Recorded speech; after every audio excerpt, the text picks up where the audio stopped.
தமிழ் நண்பர்கள் அனைவருக்கும் வணக்கம். அக்னி சிறகு சேனல் சார்பாக இந்த வீடியோவுக்கு உங்களை அன்புடன் வரவேற்பது நான் உங்கள் கௌசி. கார்த்திக் ரேவதி சீரியலுடைய இன்னைக்கு எபிசோடுக்கான ரிவ்யூ என்ன அப்படின்றத பார்க்கலாம். எபிசோடை பொறுத்த வரைக்கும் கரண்டை கட் பண்ணது கார்த்தி தான் அப்படின்றத தெரிஞ்சுக்கிட்ட சந்திரா நேராக இந்த விஷயத்த சாமுண்டீஸ்வரி கிட்ட போய் சொல்கிறாங்க. சாமுண்டீஸ்வரியும் கார்த்திகிட்டே ஏன் எதுக்கு அப்படின்னு சொல்லி கேட்கும்போது இது எல்லாமே உங்களுக்காக தான் அப்படின்னு சொல்லிட்டு இன்னைக்கு கரண்டை கட் பண்ணதுனால ஒட்டுமொத்த குடும்பமும் சேர்ந்து ஒன்றா உட்காந்து சாப்பிட்டோம். அதில் உங்களுக்கும் சந்தோஷம், மாமாவுக்கும் சந்தோஷம், அதனால தான் இப்படி செய்தேன் அப்படின்னு கார்த்தி சொல்லும்போது அது என்னமோ உண்மைதான். ரொம்ப நாளைக்கு அப்புறம் இன்றைக்கி ரொம்ப சந்தோஷமாக இருந்தேன் அப்படின்னு சொல்லிட்டு சாமுண்டீஸ்வரி சந்திராவை கூட்டிகிட்டு அங்கேருந்து போகிறாங்க. இதுக்கப்புறம் கார்த்தி தன்னுடைய மாமா கிட்ட இன்றைக்கி நீங்கள் சாப்பிட்டது கும்பசோறு அப்படின்ற உண்மையை சொன்னதும் ராஜராஜன் ரொம்ப சந்தோஷப்படுறாங்க. அது மட்டும் இல்லை, கார்த்தி உடனே தன்னுடைய பாட்டிக்கு கால் பண்ணி ஒட்டுமொத்த குடும்பமும் கும்பசோறு சாப்பிட்ட விஷயத்த பாட்டிக்கிட்ட சொன்னதும் பாட்டி ரொம்ப சந்தோஷப்படுறாங்க.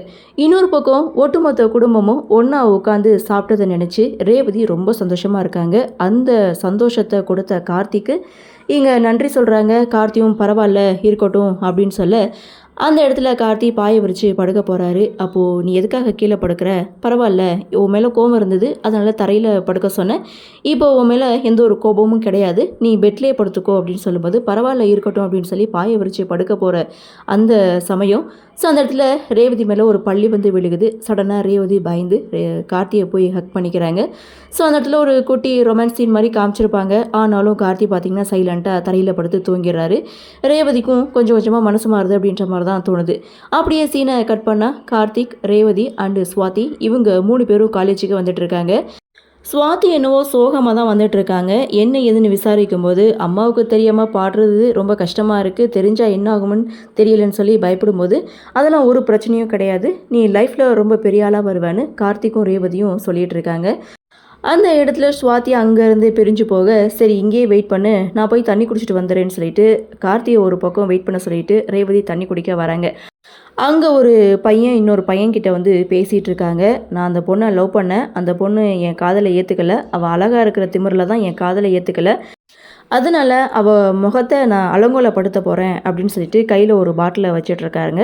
இவங்க 2 பேரும் பேசிகிட்டு இருக்கிறத ரேவதியை கேட்டுட்டு அந்த பொண்ணு யார் என்னன்னு ஸ்வாதிக்கிட்ட விசாரிச்சா தெரியும் அப்படின்னு சொல்லி நேராக இந்த விஷயத்த கார்த்திகிட்ட போய் சொல்ல, கார்த்திக்கும் அந்த பொண்ணு யாருன்னு தெரியாது, ஆனால் எப்படி கண்டுபிடிக்கிறதுன்னு தெரியாமல் தண்ணீர் போய் நிற்கும்போது அப்போ தான் நேராக ஸ்வாதிக்கிட்ட போயிட்டு அந்த பொண்ணோட பேரை சொல்லி அந்த பொண்ணு எங்கன்னு சொல்லி விசாரிக்க அந்த பொண்ணு அவங்க ஃப்ரெண்ட்ஸ் கூட வந்து பேசிகிட்டு இருக்காங்க. கரெக்டாக அந்த பையனும் பார்த்திங்கன்னா அந்த பொண்ணு முகத்தில் அந்த பாட்டிலை ஓப்பன் பண்ணி வீச போகும்போது கரெக்டாக கார்த்தி வந்து தடுக்கிறாரு. அங்கே இருக்கவங்க எல்லாருமே இந்த பையனை போலீஸில் பிடிச்சி கொடுக்கணும் அப்படின்னு சொல்கிறாங்க. இருந்தாலும் கார்த்தி தப்புக்கு தண்டனை தான் ஒரு தீர்வு இல்லை, இது சொல்லியும் புரிய வைக்கலாம் அப்படின்னு சொல்லி கார்த்தி அந்த பையன்கிட்ட போய் பேசுகிறாங்க. அதாவது உனக்கு ஒரு பொண்ணை பிடிச்சிருக்கு அப்படின்னா அந்த பொண்ணு காதலை ஏற்றுக்கலன்னா அதில் ஒரு பிரச்சனையும் கிடையாது. அந்த பொண்ணு அதாவது நம்மளுக்கு பிடிச்சவங்க சந்தோஷமாக இருந்தால் அதுவே நம்மளுக்கு சந்தோஷம்தான், அவங்களுக்கு பிடிச்ச விஷயங்களை சந்தோஷமாக செய்யி, அவங்கள சந்தோஷப்படுத்து அப்படின்னு சொல்லி அட்வைஸ் பண்ணி அந்த பையனோட வந்து மனசை மாற்றுறாங்க. அது மட்டும் இல்லை, அந்த பொண்ணுக்கிட்டேயே வந்து சாரி கேட்க சொல்லி 2 பேரையும் சேர்த்து வைக்கிறாங்க, அதுவும் ஃப்ரெண்ட்ஸாக வந்து சேர்த்து வைக்கிறாங்க. இதை பார்த்துட்டு கார்த்தி எல்லாருமே பாராட்டுறாங்க. பெரிய விஷயத்த இவ்வளோ சுலபமாக வந்து பேசியே தீர்த்து வச்சிட்டிங்க அப்படின்னு சொல்லி கார்த்தியை பாராட்டிட்டு அங்கே ஒரு சில பொண்ணுங்க பார்த்திங்கன்னா கார்த்தியை ஒரு பக்கம் சைட் அடிக்கிறாங்க. யாரா இவர், ரொம்ப ஹேண்ட்ஸமாக இருக்கார், சூப்பராக பேசுகிறாரு, ஓடி போய் ஹக் பண்ணணும் போல் இருக்குது, கிஸ் பண்ணணும் போல் இருக்குது அப்படின்னு சொன்னதும் இங்கே ரேவதி கிட்டே நீங்கள் தானே கூட வந்தீங்க, அவங்க நம்பர் கிடைக்குமா அப்படின்னு சொல்லி கேட்கும்போது அப்போது ரேவதி சொல்கிறாங்க நம்பர் அவசியம் வேணுமா அப்படின்னு சொல்லி கேட்க, சரி மேடம் அப்போ நீங்கள் யார் அப்படின்னு சொல்லி கேட்கும்போது நான் அவருடைய ஒய்ஃபு அப்படின்னு சொன்னதுமே எல்லாரும் அங்கேருந்து போகிறாங்க. அடுத்து ரேவதி நேராக கார்த்திகிட்ட வந்து சூப்பராக இந்த விஷயத்தை வந்து ஹேண்டில் பண்ண அப்படின்னு சொல்லி பாராட்டவும் செய்கிறாங்க. அப்போ தான் கார்த்தியோடைய சட்டை லைட்டாக கிழிஞ்சிருக்கிறத பார்த்த ரேவதி இந்த சட்டையை போட்டுட்டா நீ ஃபங்க்ஷனுக்கு போவ அப்படின்னு சொல்லி கார்த்தியை வெயிட் பண்ண சொல்லிவிட்டு கார்த்திக்காக ஷர்ட் எடுத்துகிட்டு வரேன்னு சொல்லி ரேவதி அங்கேருந்து போகிறாங்க. கார்த்தி வேணான்னு சொன்னாலும் இல்லை நீ இங்கேயே வெயிட் பண்ணு அப்படின்னு சொல்லிட்டு ரேவதி அங்கேருந்து போகிறாங்க. இதோட எபிசோடையும் முடிக்கிறாங்க. செம இன்ட்ரெஸ்டிங்கான ஒரு எபிசோடு தான்.